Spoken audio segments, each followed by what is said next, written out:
दोस्तों,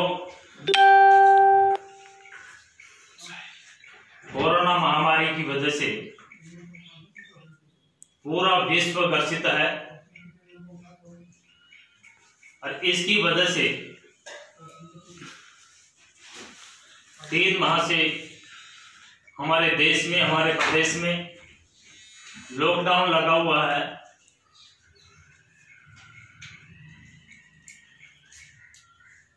और in lockdown की वजह से हमारे सामने अनेकों समस्याएं उत्पन्न हो चुकी हैं। छात्रों की, किसानों की, मजदूरों की, इन समस्याओं पर मैं राज्य सरकार का ध्यान आकर्षित करना चाहूंगा और इसी वजह से मुझे दोस्तों आपके सामने आना पड़ा है। सबसे पहले मैं विद्यार्थियों की समस्याओं के बारे में बात करना चाहूंगा। दोस्तों, हमारे प्रदेश भर में जितने भी शहर हैं, चाहे जयपुर हो, दौसा हो, अलवर हो, गंगापुर हो, सवाई माधोपुर हो, कोटा, उदयपुर, राजगढ़, बांदीकुई, किसी भी शहर को लगा लो, हमारे विद्यार्थी भाई अपना जीवन को सफल बनाने के लिए, अपने भविष्य को सुधारने के लिए, रोजगार ढूंढने के लिए, अपना लक्ष्य प्राप्त करने के लिए अपने से जुड़े हुए शहरों में जाकर के मकानों में कमरा लेकर के, किराया लेकर के अपनी पढ़ाई कर रहे हैं, कोचिंग कर रहे हैं। दोस्तों, आप सबको पता है लॉकडाउन से पहले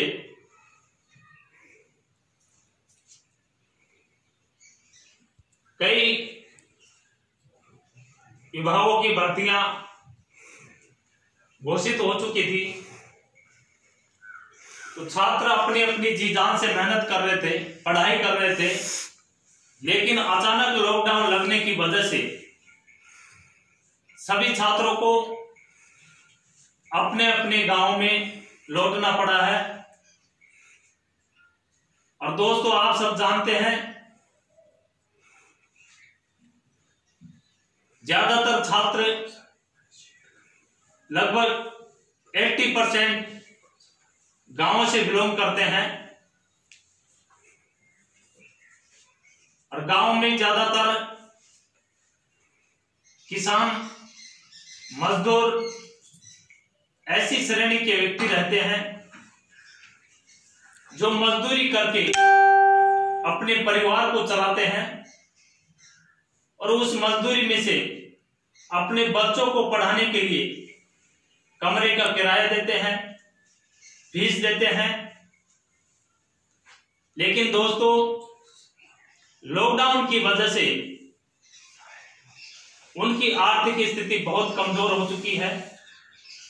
उनके सारे काम धंधे बंद हो चुके हैं, उनकी स्थिति इतनी गिर चुकी है कि वो अपना परिवार को चलाने के लिए अनाज तक खरीदने में असमर्थ हो चुके हैं। सरकारें ऐसे परिवारों की मदद भी कर रही है, राशन सामग्री दे रही है, लेकिन उनका जो बच्चा शहर में जाकर के कमरा लेकर के रह रहा था, मकान मालिक फोन के माध्यम से सभी छात्रों से किराया मांग रहे हैं। छात्र किराया देना चाहते हैं, लेकिन दोस्तों मजबूरी हमारे सामने है कि हम उनका कमरा का किराया देने में असमर्थ हैं। हमारा परिवार आर्थिक स्थिति से कमजोर हो चुका है, टूट चुका है। इसलिए मुझे आपकी इस पीड़ा को सरकार के सामने रखने के लिए आप सभी के बीच में आया हूं। दोस्तों, मैं इस विषय पर सरकार से पूछना चाहता हूं कि युवा एक वो ताकत है जिसकी वजह से सरकार बनती है, जिसकी वजह से सरकार बदलती है, और आज वही युवा अपने हक अधिकार के लिए तड़प रहा है। इसलिए हमारी राज्य की सरकार जो आज आंख मीच करके बैठी हुई है,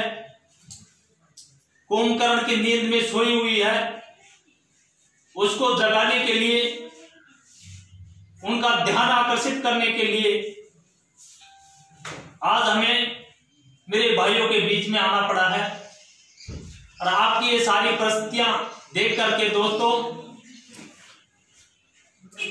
मैं मेरे साथियों के साथ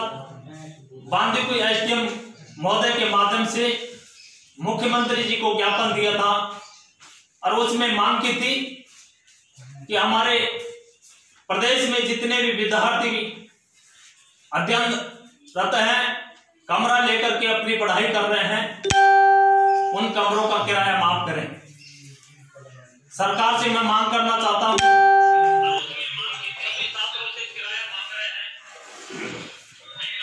कि आप हमारे विद्यार्थियों का हौसला बुलंद करने के लिए उनको उत्साहवर्धन करने के लिए, उनको वापस उसी स्थिति में लाने के लिए हो चुकी है, उसको वापस उसी स्थिति में लाने के लिए मैं सरकार से मांग करना चाहता हूं कि 3 माह का सरकार किराया माफ करे और आगामी लगभग 1 वर्ष तक हमारे विद्यार्थियों को रोजगार भत्ते के साथ या किसी योजना के तहत या कोई किसी भी योजना बना करके एक किराया की स्थिति बना करके लगभग 3,000 रुपए, 4,000 रुपए, जैसा भी मैं सरकार के ऊपर छोड़ता हूं, जैसा भी सरकार उचित समझती है, वो किराया पर मंथ के हिसाब से पर छात्र के खाते में राशि डाली जाए, जिससे छात्र वापस कमरों का किराया दे करके अपनी पढ़ाई सुचारू रूप से कर सकता है और वापस अपनी स्थिति सुधार सकता है। दोस्तों, नौबत यहां तक आ चुकी है, मकान मालिक फोन के माध्यम से मेरे कई दोस्तों से बात हुई थी, वो कह रहे थे कि वो धमकियां दे रहे हैं, उनका जो सामान है उसको जब्त करने की स्थिति हो चुकी है। सरकार से मैं मेरे दोस्तों की इस पीड़ा को सरकार के सामने रखना चाहता हूं और सरकार इस जायज पीड़ा को हल करें और उनकी समस्या का समाधान करें, ताकि मेरा प्रदेश का समस्त युवा भाई निसंकोच होकर के अपनी पढ़ाई कर सके और हमारे राज्य का और हमारे देश का एक स्तंभ बन सके। दोस्तों, आज हमारे बीच में, लेकिन आप सब जानते हैं कि हमारा देश कृषि प्रधान देश है। हमारे देश को बनाने वाले नीम के पत्थर किसान और मजदूर और युवा भाई हैं। इसलिए मैं सरकार का ध्यान आकर्षित करना चाहता हूं कि आप हमारे युवाओं पर ध्यान दें और इसके साथ जैसे हमारे किसान भाई हैं, किसान भाई अपनी खेती करके सर्दी गर्मी इनका सामना करते हुए कड़ी मेहनत करके अपने परिवार का पालन पोषण करते हैं और इसके साथ साथ देश की जनता का भरण पोषण करता है किसान।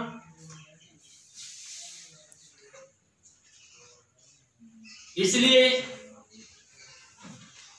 आप सब जानते हैं दोस्तों कि लॉकडाउन से पहले ओलावृष्टि हुई थी प्रदेश भर में, किसानों की फसल नष्ट हो चुकी थी, किसानों की कमर टूट चुकी थी, किसान हताश हो चुका था और अब लॉकडाउन लगने की वजह से उनके सारे काम धंधे बंद हो चुके हैं, मजदूरी नहीं है, घर का खर्चा चलाने के लिए उनके पास पैसा नहीं है। सरकारें कुछ सहयोग भी कर रही है, मैं ऐसा नहीं कहना चाहता, लेकिन सरकार इस बात को जानती है कि एक परिवार को चलाने के लिए, अपने बच्चों को पढ़ा लिखा करके खड़ा करने के लिए एक पैसों की सख्त आवश्यकता है। इसलिए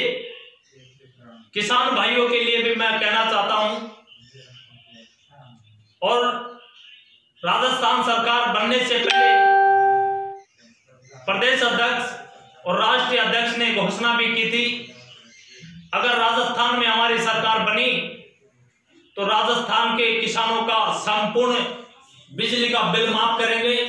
संपूर्ण कर्जा माफ करेंगे। लेकिन लॉकडाउन लगने से पहले भी हमारी सरकार के नेताओं ने कहा था कि बिजली का बिल हम माफ करेंगे। लेकिन दोस्तों, कल मेरे पास मेरे दोस्त आए थे, उनके हाथ में बिल था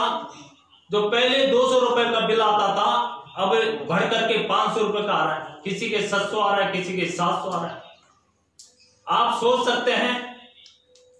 एक तरफ तो सरकार कहती है कि आपका बिजली का बिल माफ करेंगे, दूसरी तरफ नोटिस लेकर के आ रहे हैं, अगर आपका बिजली का बिल नहीं दिया आपने तो आपका कनेक्शन काट दिया जाएगा।